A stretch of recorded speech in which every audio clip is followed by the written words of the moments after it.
One. Hello, everybody. Good afternoon, and welcome to our weekly media briefing and public health update with Montgomery County Executive Marc Elrich. I'm Lorna Vigili, Hispanic Public Information Officer, and joining us today is Dr. Keisha Davis, who is the county's health officer, as well as Mr. Dr. Earl Stoddard, Assistant Chief Administrative Officer. And our guests today are Dr. Scott Bruton, Director of the Department of Housing and Community Affairs, as well as Christine Hong. She's the Chief of Services to End and Prevent Homelessness, also for the Department of Health and Human Services. Thank you, everybody, for joining us. Mr. County Executive, good afternoon. Good afternoon, everybody, and thanks for joining us. And sorry I was a few minutes late getting here. First of all, I want everyone to know that last week we knew the hurricane was on its way to the U.S. and I think no one could have anticipated the impact that Helene had on parts of the South. It was definitely worse than even the worst cases that I had, that seemed to have been projected. On Sunday, Maryland Task Force 1 was sent to North Carolina, where power was knocked out to hundreds of thousands of people, and drinking water has become scarce. I also want to recognize the work done by the Maryland National Guard's helicopter aquatic rescue team.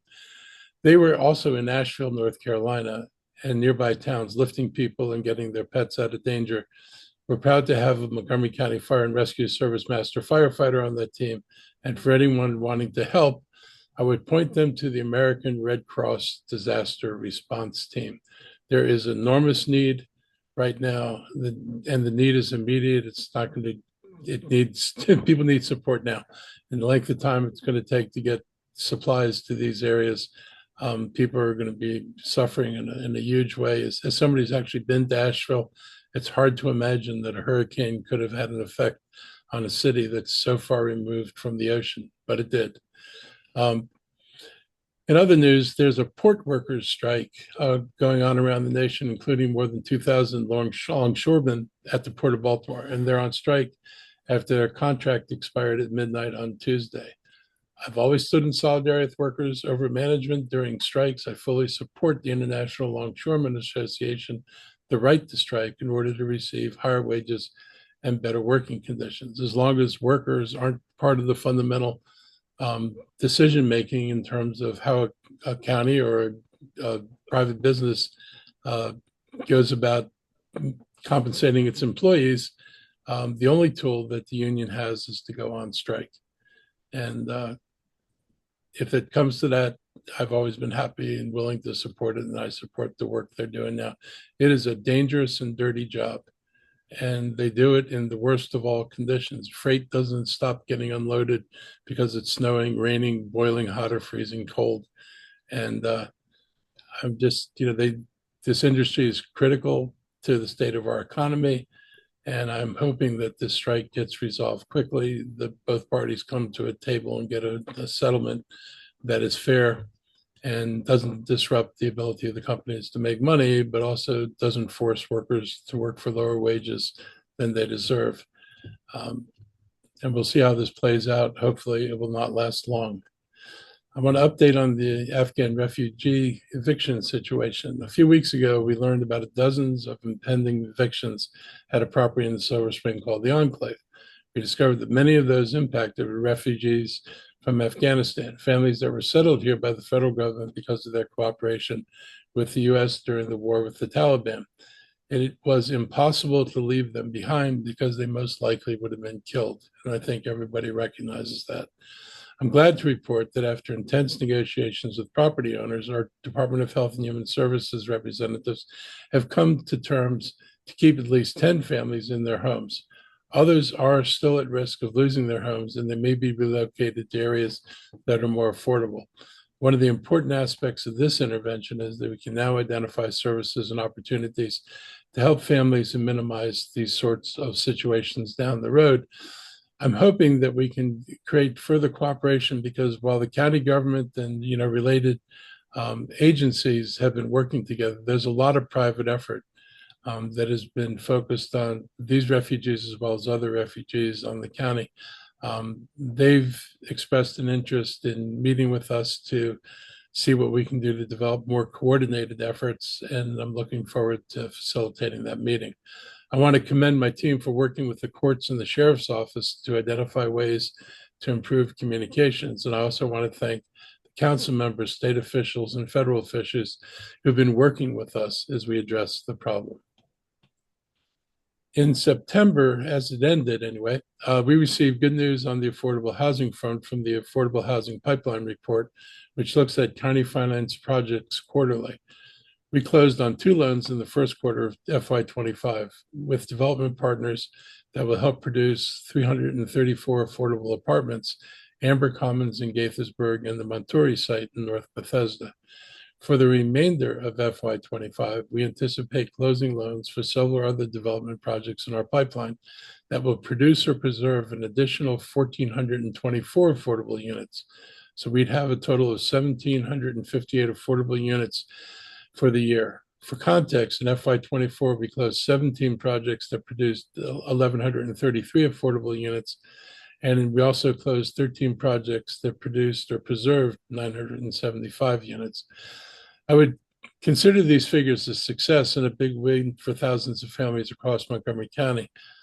These are just the affordable housing units that we preserved or produced. There are more units that were created through the private sector solely.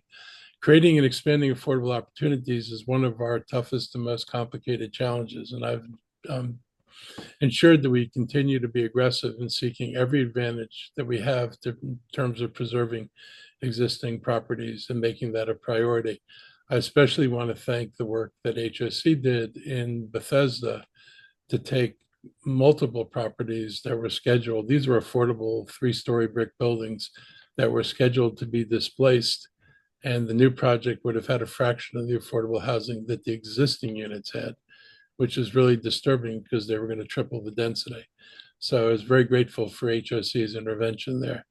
When I was a council member, I led an effort to focus on rental properties with serious housing code violations, and that resulted in the publication of the annual troubled properties list. This list divides multifamily properties inspected that year into 3 categories based on the number and severity of housing code violations that were discovered. You were either compliant, at risk, or troubled. We recently released the FY24 report, which found that more than 75% of multifamily apartment buildings inspected were designated compliant. A little over 10% were determined to be at risk, and of the remaining 13% were deemed troubled. The FY23 report found that 83% of inspected properties were compliant, nearly 8% were at risk, and just under 9% were troubled. We are going to work on that troubled property risk list, and as well as the at-risk properties. We put these lists together to help property owners and keep them accountable. Property owners play a vital role in the community as they're responsible for providing and preserving one of the most basic human necessities, shelter. We asked the renters concerned about a property alert our housing department and community affairs department issued. The county's 311 phone line took over 10,000 requests last year for safety and maintenance upkeep concerns for all types of residential and commercial properties, as well as for vacant lots. One of the things that's not attached to our policy, but something we've been pushing at the state level, is just cause eviction.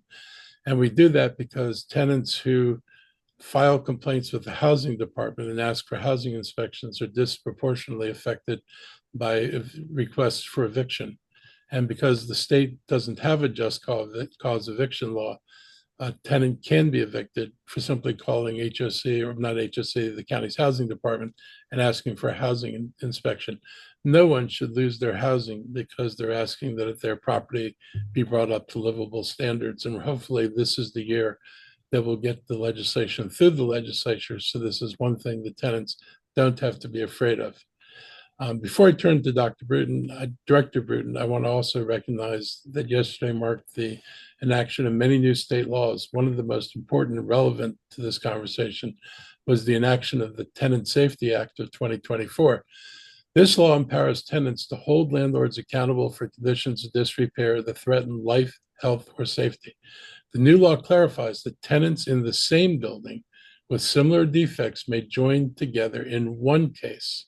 In other words, they don't have to go individually to court. This is important because going through a legal process can be quite intimidating, and now multiple tenants can work together with a single lawyer. Additionally, the landlord may have to pay for tenants' attorney fees if the tenant wins.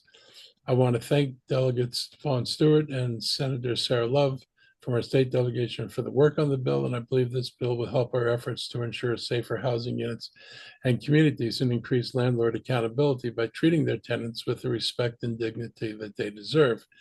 This law gives us the teeth we need to ensure the buildings are safe and habitable. So I'd like to bring on our Director of Housing and Community Affairs, Scott Bruton, to talk about the county's efforts on troubled properties and affordable housing throughout these reports. Also joining us is Christine Hong.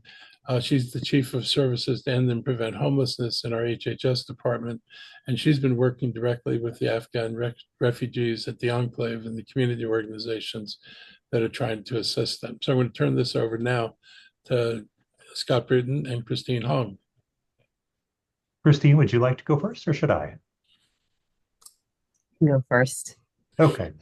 So thank you, County Executive Elrich, for bringing attention to these important rental housing issues in the county. I'll speak first about the new quarterly affordable housing pipeline report. We provide this to the county executive and to the council on a quarterly basis and have been doing so since the second quarter of fiscal year 2022.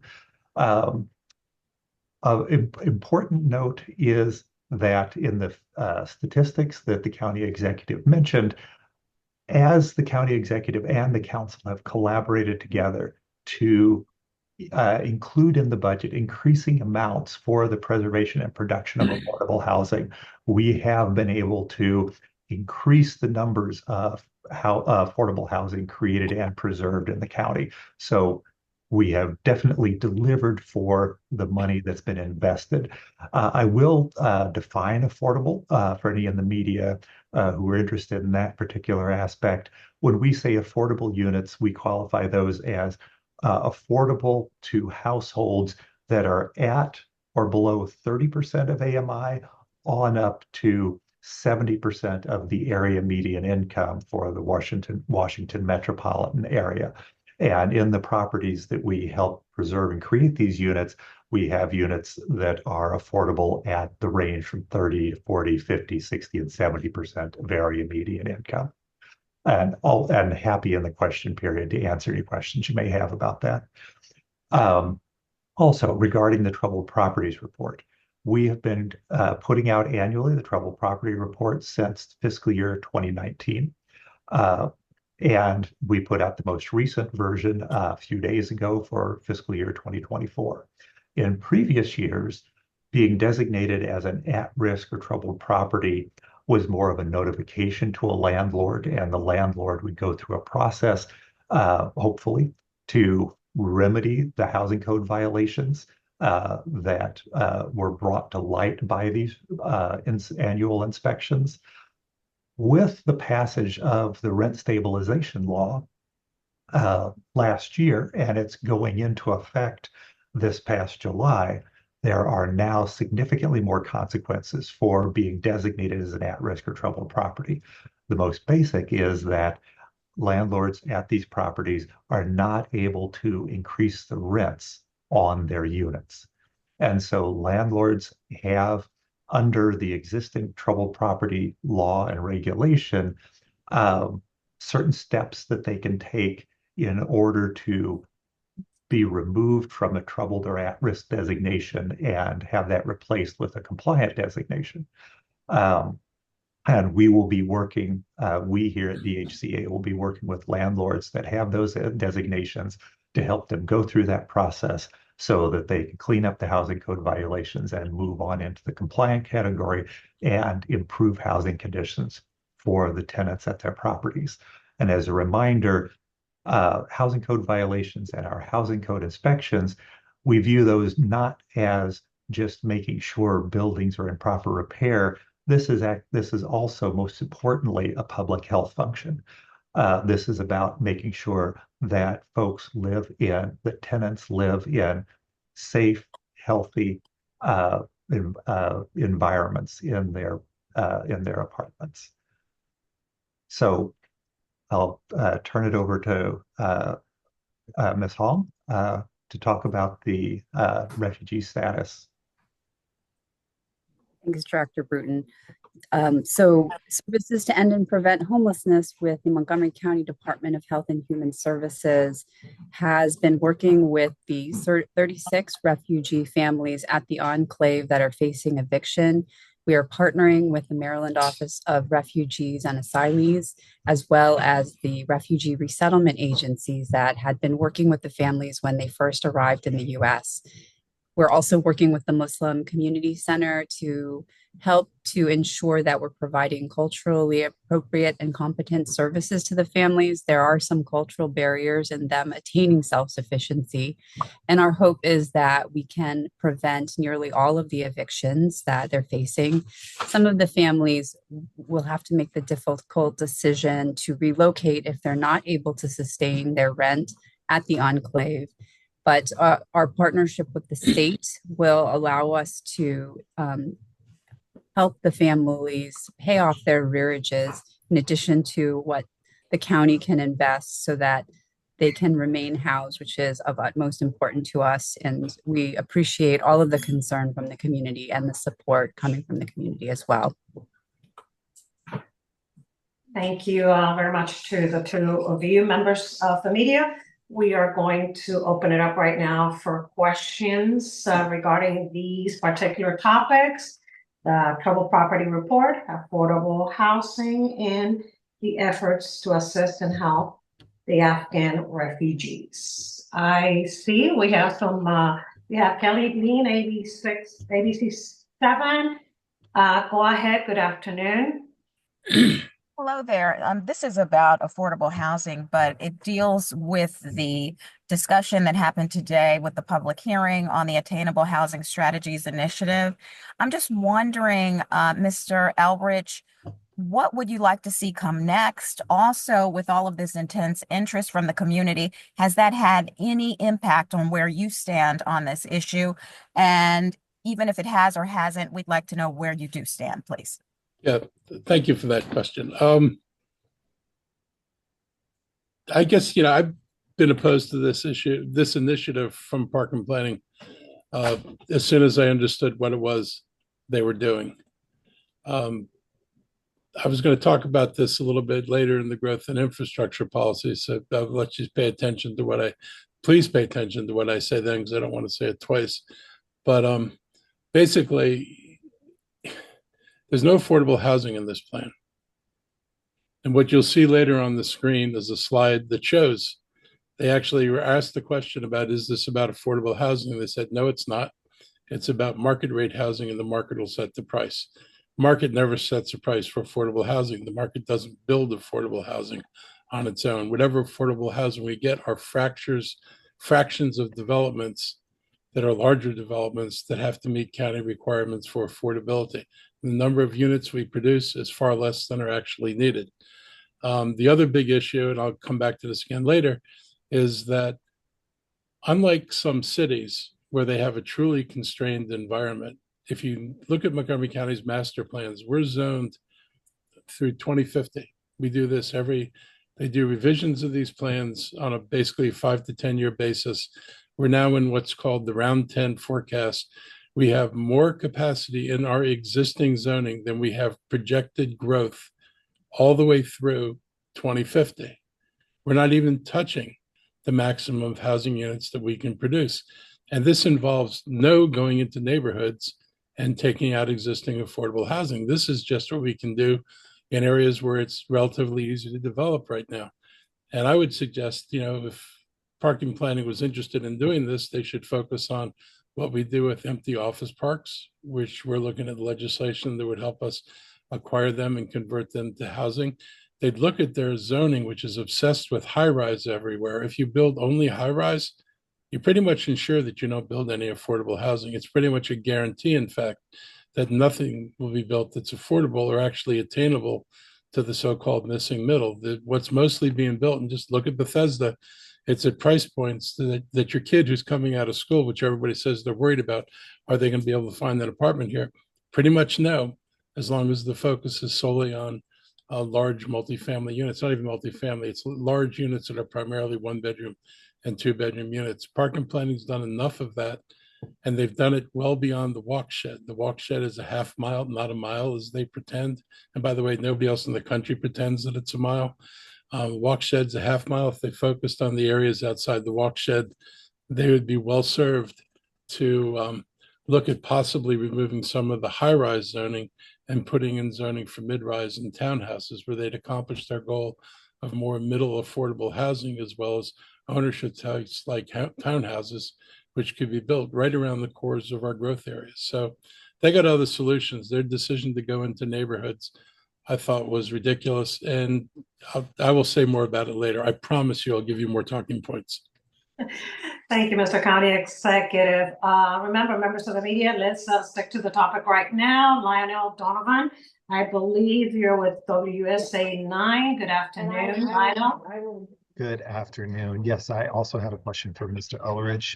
In regards to something that I believe you spoke on before about this potential legislation that would put rent in escrow as landlords and tenants sort things out in court if needed. And if needed, the county would be able to step in and use that money to directly fix issues in complexes that things need to be fixed, bypassing landlords. And I just wanted to ask Mr. Eldridge, what kind of message do you think this kind of legislation would send to landlords? And do you think this is something that's needed in the county in light of issues that have come up from apartment complexes in Montgomery County, most notably the Enclave? Yeah. Scott, do you want to say anything about that to start? Or do you want me to? I'll just say briefly, then you can add on whatever you'd like. As far as I understand the law, this provides a private right of action. I'm not a lawyer, but it provides a private right of action for tenants as individuals or tenants as groups to take a landlord to court to get satisfaction. And so it is always good to have another tool in the toolbox, arrow in the quiver, for tenants to try to deal with these kinds of situations, because we are currently limited under local and state law in how we're able to take action through notices of violations and citations. But if there's a recalcitrant landlord who does not respond to the violation and is not concerned about the citation, those go to court. But often it takes 6 months or more to get into court over those citations. And often the citations, if the landlord sometime within that 6 months has remediated the violation, a judge will often reduce or eliminate the citation. And so the citations are out there to help to encourage landlords to do the right thing, but they are not really effectively used by the court system as a penalty for not fixing the violation in a timely fashion. And so it is often helpful for there to be, in this jurisdiction and others, for there to be other tools that allow the tenants to also take action in situations where landlords aren't complying. Yeah. So I'll just add, some of the problems we deal are bigger than the individual units. So you get complaints from various units in a building. Some issues like elevators that continue to fail and not work for months or years are a real problem, and there's no tenant course of action that can do that. So allowing the tenants to take action collectively is really important. The county also has a repair and deduct law. The tenants could actually call in someone to repair their building if the landlord refuses to fix it, but that applies to the situation in the tenant's apartment, not necessarily a building-wide issue. So that's a limitation on the law, and it doesn't anticipate tenants being able to collectively to repair and deduct bigger issues, like, say, for example, putting your rent in an escrow account and paying for the repair of an elevator system so that once and for all it's working. They can't do that. There's no path for collective action. So for the landlords, the few of them that are out there that refuse to maintain their buildings and take advantage of the court system so that they never have to take care of their buildings, we want to make sure we can provide a counterweight so that if the tenants are so aggrieved, they can take an action as a group, they can put money in escrow, and they can ensure that repairs are made in their building. My hope is that landlords will look at this and realize it'll be a lot less painful to fix the buildings in the first place and not make anybody go through it. But if people have to go through it, the county's here to help them get their act together and understand what the law requires and what the law is going to allow them to do. So I look forward to having this as an additional tool. Thank you, Mr. County Executive. Thank you, Lionel. Do you have any follow-up questions, Lionel? No, I don't. Thank you so much. Okay, thank you. Jeannie Bixby, Mobile 360, good afternoon. No question, Jeannie? I do. I'm sorry. I hit to lower my hand instead of to unmute myself. I'm sorry. I do have a question. When it comes to the enclave situation, could we have a little bit more clarity on why it was just 10 families, how you all were able to help those 10 families stay there, and also what kind of the backup plan is for the additional families, what's being worked on now? Sure. And let me clarify that we are still working with all of the families now in partnership with the state and the resettlement agencies. 10 is a preliminary number. We think we can prevent all of them. There's 36 households that are refugees at the enclave facing eviction right now. And as I said, some of them may have to relocate because their income isn't high enough to cover the rent at the enclave. And as we all know, it's difficult to find affordable housing in Montgomery County, so they may have to relocate to other areas of the state. But we think that of those whose income is sufficient to cover rent, that they will be able to stay. And that is a larger number of households. But the process is still evolving, and we are working with them to get very good information about their situations and working with the Muslim Community Center to understand their challenges individually.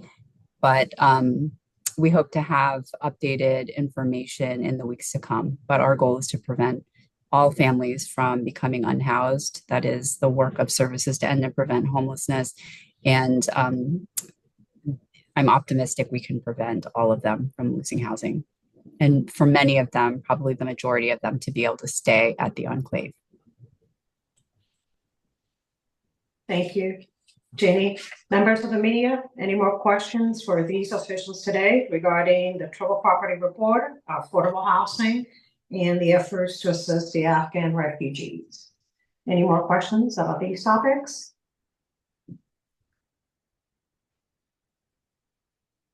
I guess not. We can continue with the media briefing, Mr. County Executive. So again, thank you both for being on here today. It's really helpful. And hopefully we'll be able to make more progress on the enclave in particular, because that's really important to deal with this. We don't want to put people out in the street. So I'm going to talk about a couple of things in a little bit more detail, as I promised a little bit earlier. We're going to talk a little bit about the planning board and issues before the council now. And the first we're going to talk about is the one that's moving fastest and getting the least attention, and that's the growth and infrastructure policy, sometimes referred to as the GIP. When I was on the council, this was called the Adequate Public Facilities Ordinance. The name has been changed several times. In this case, the name actually matters because it clearly states what that growth policy had to be tied to the commitment to provide adequate public facilities. That's why it had its name. If you were going to grow in the county, you're going to add housing in the county, you had to provide adequate schools, adequate transportation, all the other things that make these communities work. Over the years, starting when I was on the council, they began changing the name. of the Adequate Public Facilities Ordinance. It's no longer referred to as the Adequate Public Facilities Ordinance. It's been called subdivision staging policy. Before that, it was called growth policy. All those were deliberate efforts to separate in the public's mind this fact that it was supposed to be about adequate public facilities, that the county had a responsibility to provide adequate public facilities. Separating and changing the name was a way of kind of not signaling the public that this was about adequate public facilities, because otherwise they'd have been barraged at hearings about where are the adequate public facilities. Regardless of what you name it, it is still the Adequate Public Facilities Ordinance. And it's supposed to be that tool that ensures that growth is accompanied by adequate infrastructure. So as the county grows, schools and roads are adequate to support the increased development. One of the myths about the Adequate Public Facilities Ordinance was that it was designed to block development and it was designed to cause moratoriums. That was the effect of councils not building adequate public facilities. There would have been never any moratoriums if the council had addressed school capacity issues or transportation issues. But it's been separated by some people in the political world, and they talk about it as if, oh my God, the county had this policy to stop growth. It was not meant to stop growth. It was meant to make sure the growth came with the necessary infrastructure. It's not a moratorium that are the problems. It's the ongoing refusal of previous councils to provide the infrastructure our residents need and deserve. Throughout this progression of name changes, the key feature is that reduction of standards considered adequate, affecting infrastructure in general, and particularly transportation and schools. The planning board and council have all but evaporated transportation tests. So you can't be too congested for this policy. And it renders that notion of adequate public facilities meaningless. And the same problem is applied to schools. We do not raise enough money for school construction to meet its growth. That's why we have an enormous backlog in our capital budget for schools, because we're dealing with the need to either add schools or to expand schools. And it's affecting the infrastructure in general, particularly transportation and schools. Our other funds for this are our bonds, but our bonds have been very limited to for the last 6 years, I guess, $280 million a year. It's, flat spending for 6 years when the costs of construction have gone up pretty substantially. Those bonds this year should be closer to $340 million if we were keeping up with inflation, but they're not. And so when you're reducing the amount of money you get from the Adequate Public Facilities Ordinance and you're not growing your bonding, then you're not able to keep up with the infrastructure needs in this county. And the infrastructure was supposed to have been paid for by development. And they were supposed to pay their fair share. And that burden was not to be solely offloaded onto residents. But what we've watched over the years is more of this burden shifted onto residential property, and it shifted away from the property that was supposed to pay it. And without paying their fair share, there are only one of two things that happen. Either residents pay the costs or the infrastructure simply doesn't get built. And it leaves us with inadequate schools and transportation. And because of the allergy to taxation on the public, which I get, the council is usually voted for the first one. We do not, we just simply pass on whatever costs we can, and we do not build the infrastructure we need, because that would mean we had to raise taxes on residents, and people don't want to do that. So you wind up without the infrastructure you need. I will say parenthetically, but also very directly, that same policy handicaps our ability to provide the infrastructure we need for growth, the way Virginia has. So it's had a double whammy effect on the council. So every 4 years, the planning board and the council review and approve a new growth policy and the accompanying legislation. 5 times since 2013, the planning board and the council have reduced the amount of revenues available for providing adequate public facilities. And I want to clarify, this is not this council that has cut the revenues, but now this council has an opportunity to stop the undermining of the Adequate Public Facilities Ordinance, or to put another way, the council has the ability to make sure that the responsibility of developers isn't further reduced and the costs further passed on to taxpayers, or worst of all, that we do nothing about the problem and people just simply deal with a failing infrastructure and overcrowded schools. The planning board has sent to the council a growth and infrastructure policy that would again reduce revenues that are desperately needed. I agree that the current mechanism, impact taxes, are not the best tool for raising the revenue to pay for adequate development. But what I'm urging the council to do is to take a do no harm approach this year. That is, do no further reduction in revenues until there's an alternative mechanism in place. And for years now, I've been proposing some version of special taxing districts like those used in Northern Virginia to great success that could replace our impact taxes. And to be blunt about the impact fees, they make any project in Montgomery County more expensive than a project built in Virginia. Substituting development district taxes for impact fees would reduce the disproportionate burden on new development and not have the impact that the impact taxes have on financing projects. But the planning board continues to recommend reducing impact taxes without a replacement revenue source. I actually met with the planning director and I offered to meet with him this summer to talk about what they were looking at and to talk about alternative tax methods like they use in Virginia. And they just simply refused to have a meeting with me. So kind of hard to make policy in collaboration with people if they decide they don't have to talk to you about it. It's nice that they put a reference to putting a study group together for the coming year. But my view is you shouldn't reduce the revenues you have and do any more damage before you finish a comprehensive study of what we might be able to do that would be more beneficial to the residents, more beneficial to development, and give the county the opportunity to provide its infrastructure. So I'm hoping the council, as far as fees goes, takes a pass on any effort to reduce the fees. And maybe there's some structural things in there they can look at, but they shouldn't be reducing fees and they shouldn't be putting parts of the county that aren't currently in zones that minimize the fees into those zones at the behest of developers who simply know that if you put me in a different category, I don't have to pay fees. So I hope the council doesn't go that way. We've got enough trouble raising revenue for infrastructure. We should not be making the situation worse. And the second issue that's coming from the planning board to the council is the issue that's getting the most attention, which is attainable housing strategies. The council's had a series of listening sessions around the county. I think they heard a lot of concern from residents all around the county. I can tell you from the sense we've gotten for residents, most people had no idea that the planning board was going to propose rezoning about 82% of the single family zones in Montgomery County. Most people had no idea that this was coming to them. And here it is. In future weeks, I intend to talk a lot more about this plan and why it would be bad news for the county and for our residents. But this week, I want to make a few 4 or 5 overall comments. First place, at its core, this is unnecessary.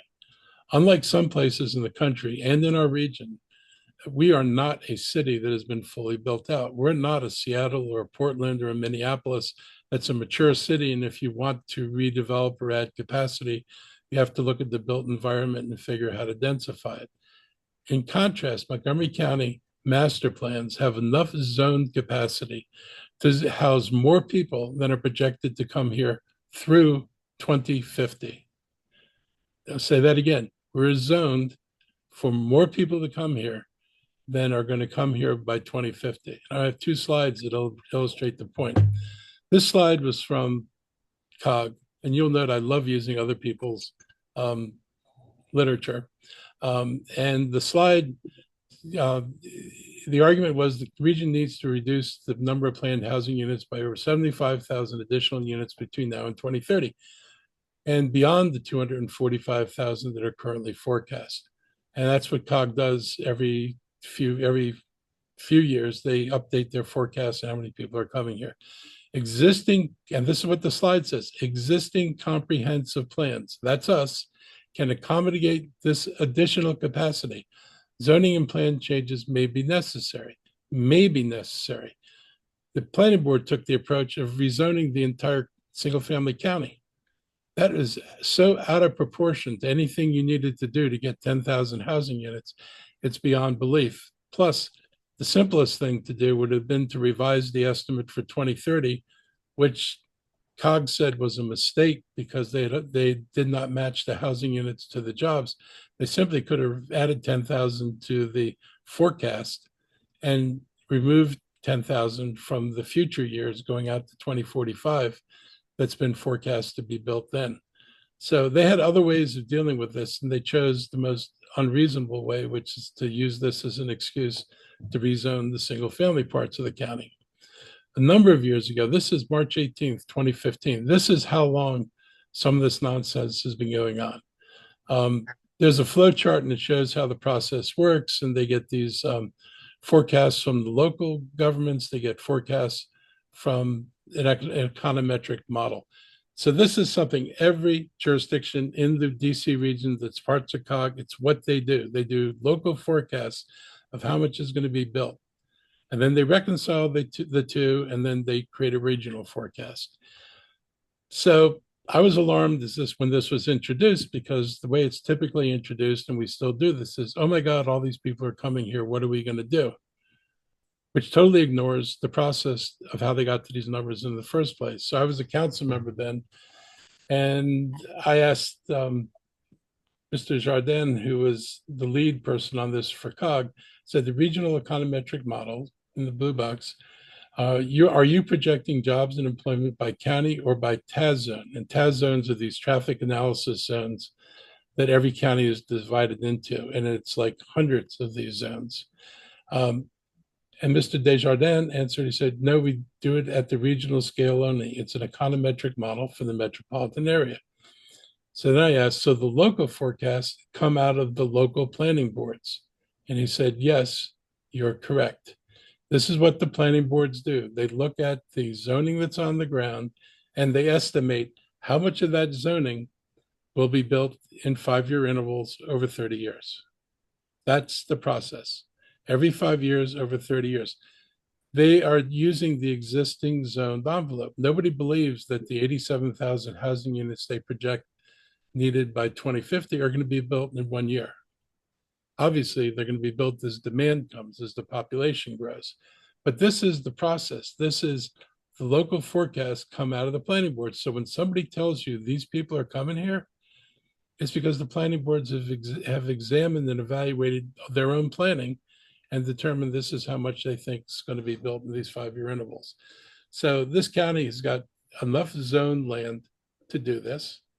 We have most of the zoned land that hasn't been built is not for high rise, fortunately, which means that housing units are going to be more affordable. And as I said before, if the county wanted to change what's been planned for, I think the planning board could look at the areas where they've put far too much high rise and focus around the areas that are farther away from the transit cores and rezone those areas more toward low-rise buildings and townhouses, which can be much more affordable and address the missing middle, as opposed to looking at the neighborhoods to address the missing middle. Another way of putting it is they're asking developers to contribute nothing to the missing middle problem that's been created by the zoning the planning board put in place, and they're putting this burden entirely on the residents of the county.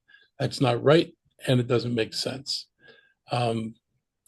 And as far as affordability goes, I was on this interview with a reporter last week, and the announcer who segued us in said, and this was about affordable housing.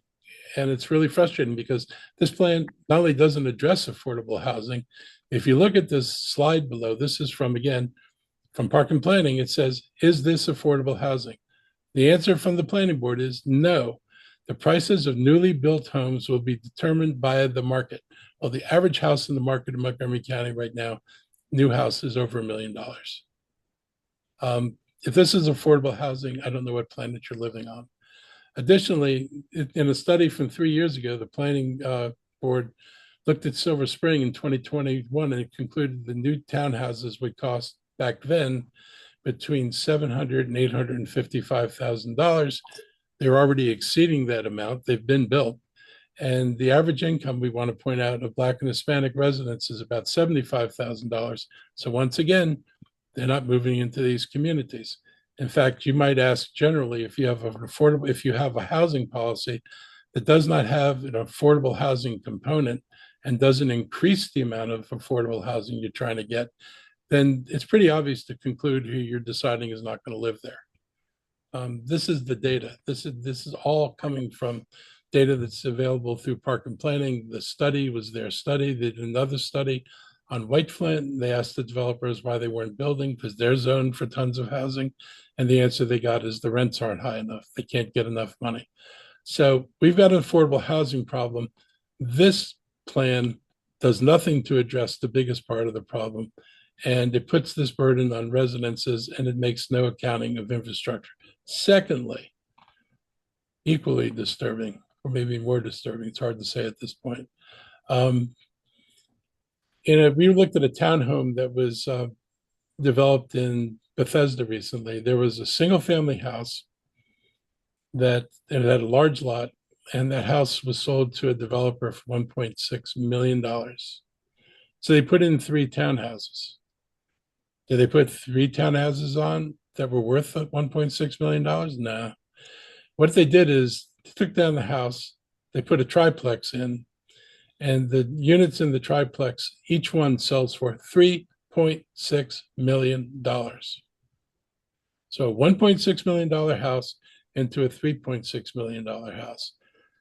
I don't know what message this sends to anybody else who owns property in that neighborhood, but if you're feeling squeezed and you want to get out, and people are going to spend a fortune for your property in order to generate $3.6 million per house in the new development, you're not getting any missing middle housing and you're not getting any affordable housing. And it just raises the question about what exactly is Park and Planning trying to accomplish with this. Also, people need clear notice of the Affordable Housing Initiative. The large turnouts reflect only a small percentage of people who've been affected. And if it were to pass as currently proposed, these residents would have no say because the development process is going to be by right. Most people had no idea that the bulk of the single family communities in the county were being rezoned. Nobody told them that. Park and Planning didn't do a countywide mailer and said, your neighborhood's about to be rezoned. You might want to know about this and give us input. None of that was done. The council president has said there's no legislation scheduled for the council, but the proposal has been sent to the council and it's with them for review. That's what the listening sessions are about. And originally, this bill was supposed to come over as part of Thrive, but when residents got concerned that Thrive was going to set the stage for exactly this, the council separated Thrive from the other bill, from this bill, and they introduced Thrive first, and then they did this bill starting a year and a half later. So just saying, this is what people were talking about in the beginning, and planning board said, oh no, we're not going to do this. And as soon as Thrive passed, this is what they said about doing. The third problem is this proposal is premature. It's based on a theory, not on solid based real world assessments. I've talked to real estate agents and they're insistent that if you go into a neighborhood and the neighborhood average price is $800,000 or $900,000, nobody's building townhouses under that price. You don't go into investment to make less than what you can get in the market in the market that you're building in. And there's no realistic expectation that people are going to get affordable units out of this.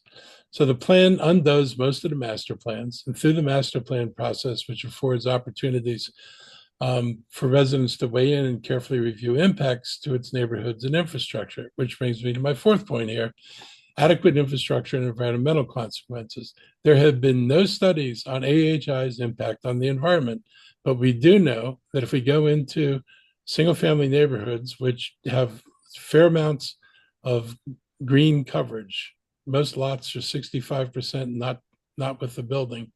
What happens to the trees and what happens to the stormwater? The more impervious surface that we build, and if you look at any of the plans they show, you will see lots of impervious surface where there was none before. The more impervious surface you build, the harder you make it on our stormwater system to handle the water. Park and Planning decided it was not worth their effort to do any study of what the impacts would be there. And we know what the impacts are going to be. And we have a study that's being done because we've got a flooding problem in the county now. There's a study being done to look at that. With climate change, our neighborhoods are already facing increasing flooding and overflowing storm drains. Additionally, there's no impact on infrastructure. So where's the parking going to be?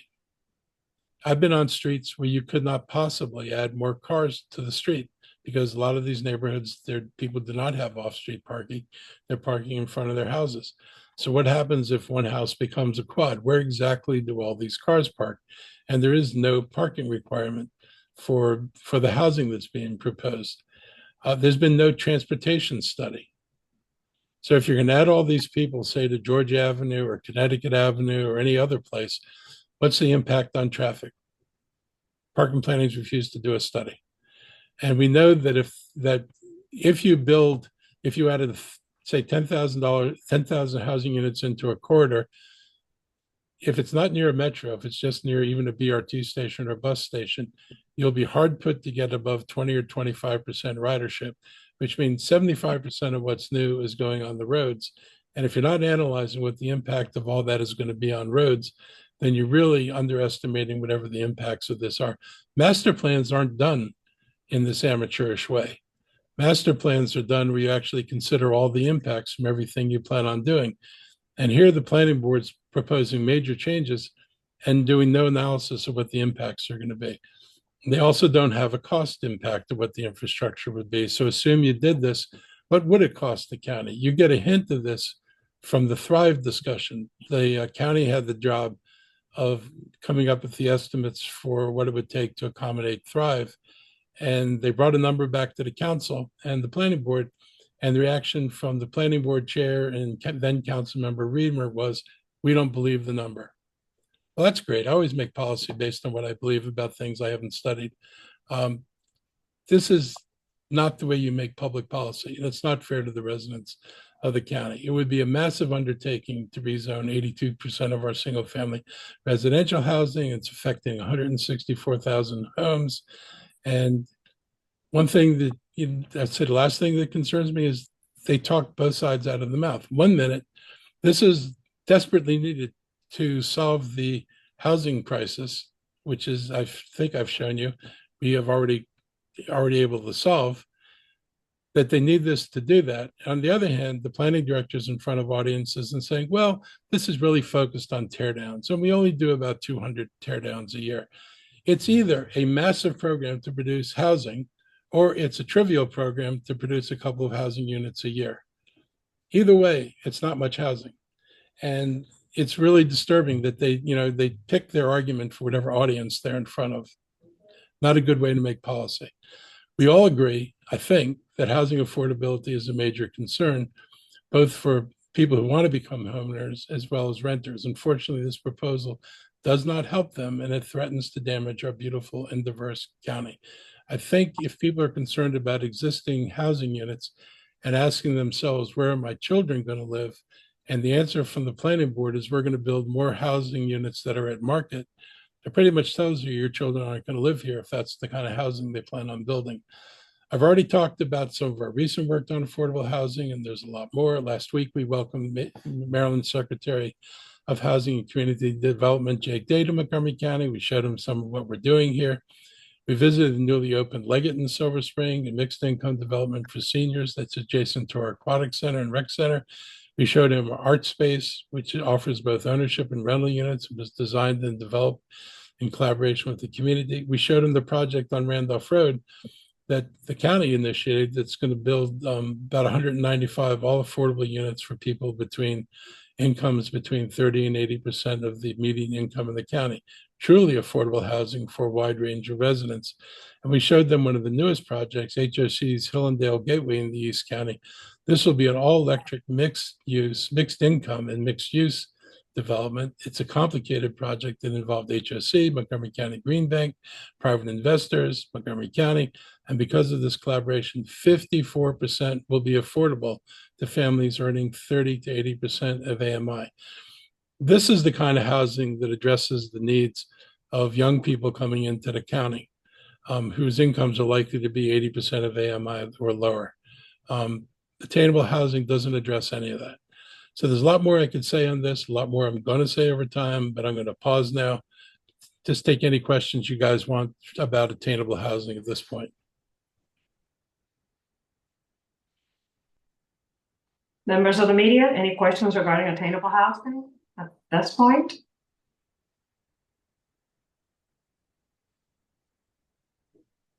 No questions? Do we have a health update today, Dr. Davis? We have a quick health update. Okay. Today, I joined with members of the county council and other community leaders to get an updated COVID-19 vaccination. You can see some of us here. We did it at the Giant on Cherry Hill Road in Silver Spring. Received the Novavax version of the vaccine, and it's the only one available in the United States that was developed the traditional way. It's a protein-based vaccine, and hopefully that will convince many more people to get the vaccine. I think we know there are a lot of people who would not get vaccinated because the vaccines were predominantly mRNA. In fact, in the beginning, the only vaccines were mRNA based. There are people who had health concerns or safety concerns about the mRNA vaccines. I I believe, as pretty much everybody does who studied it, that all the vaccines are effective, all the vaccines are good, and you can take any one of them.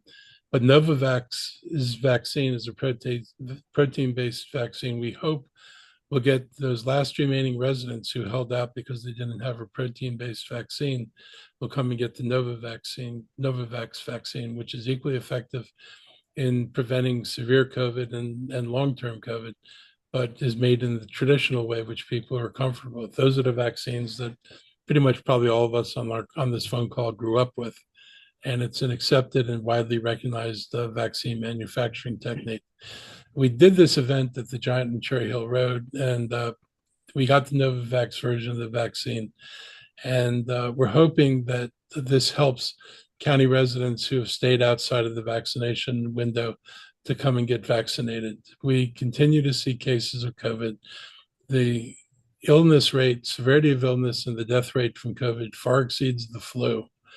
And the people who are feeling it or experiencing it are the people who haven't been vaccinated or who haven't been getting regular vaccinations, because the COVID morphs itself and doesn't respond to every vaccine.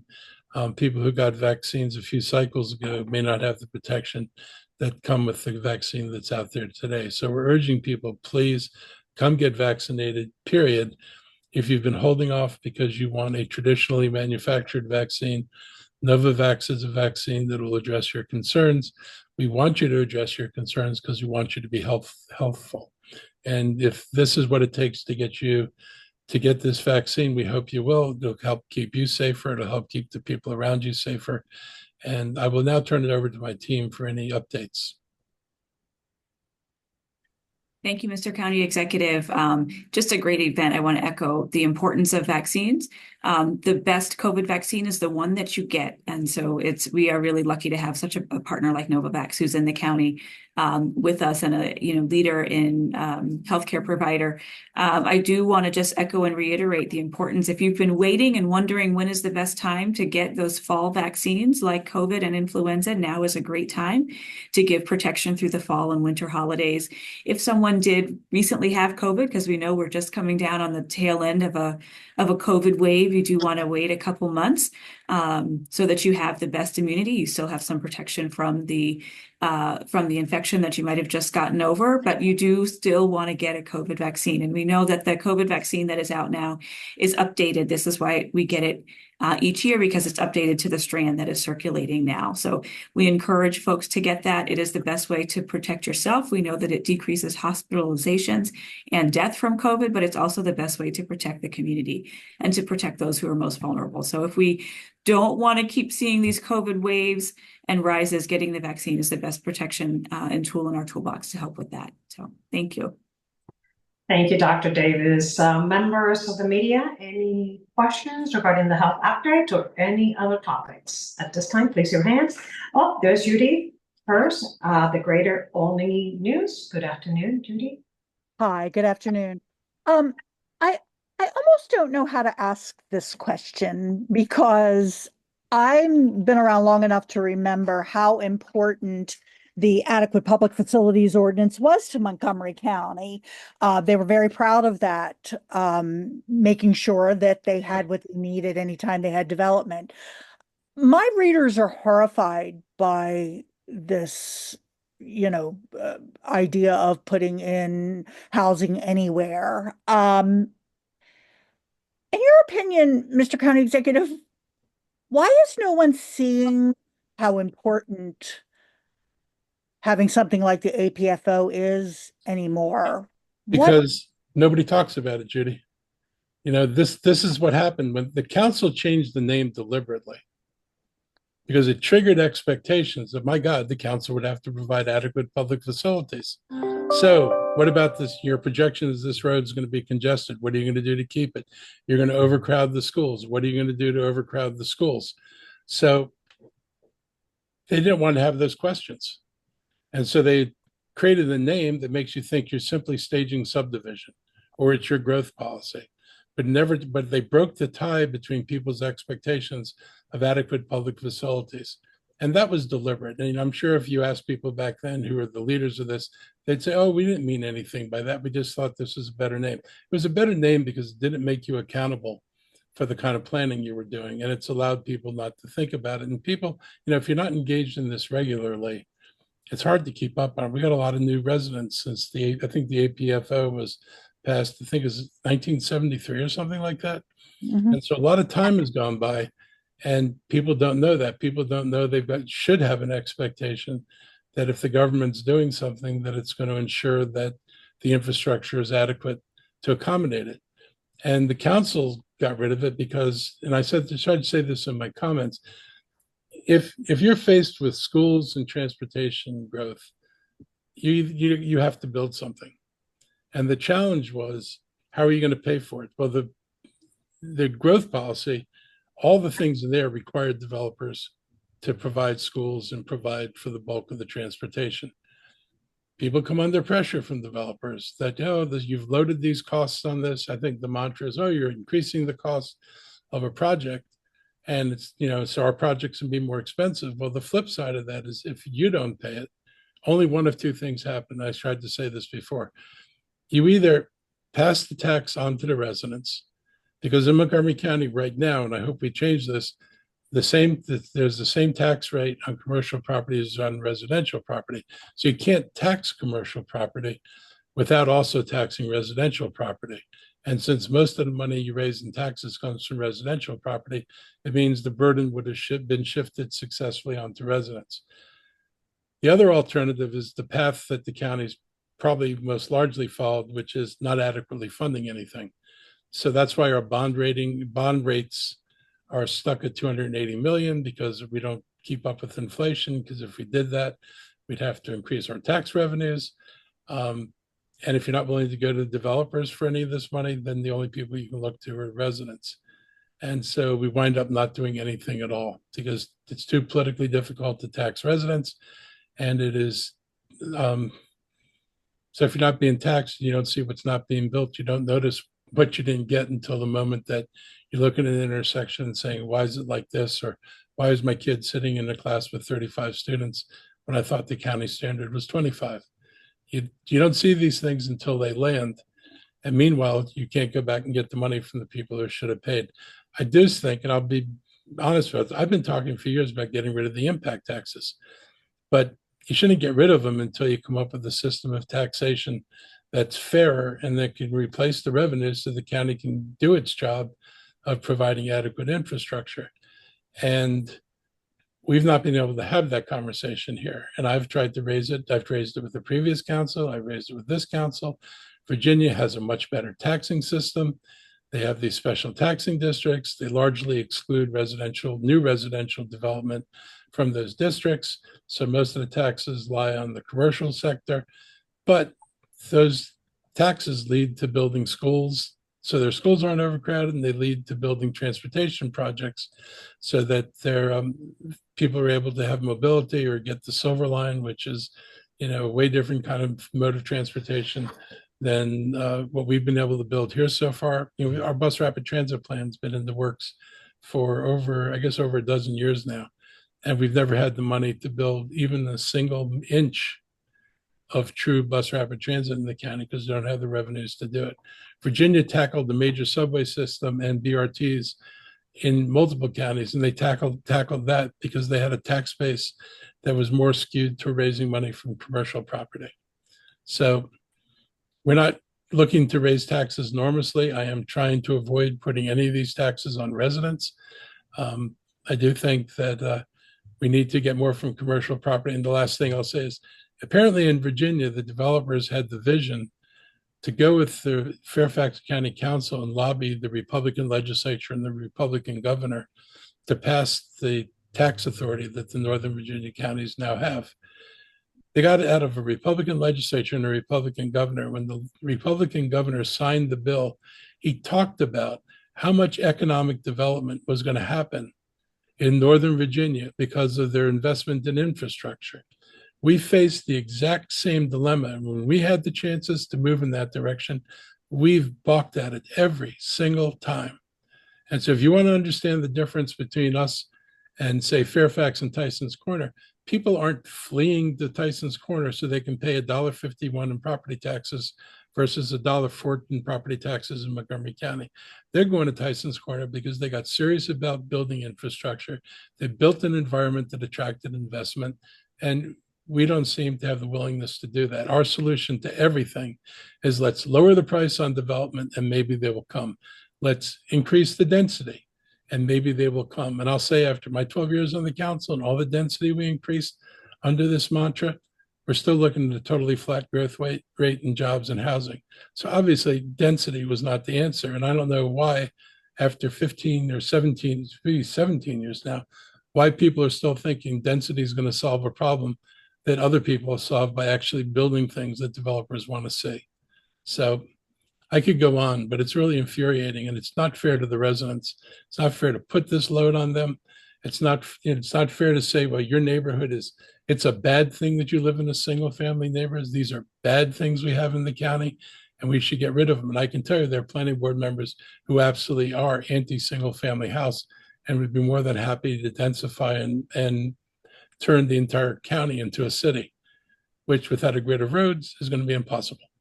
Anyway, I digress. Thank you. Thank you, Judy. Thank you, Mr. Connie, Executive. Members of the media, any additional questions this afternoon? No more questions? Going once, going twice. I guess we're done for today. Thank you, everybody, for joining us. Stay safe, have a pleasant afternoon, and we'll see you next time. Thank you. Thank you.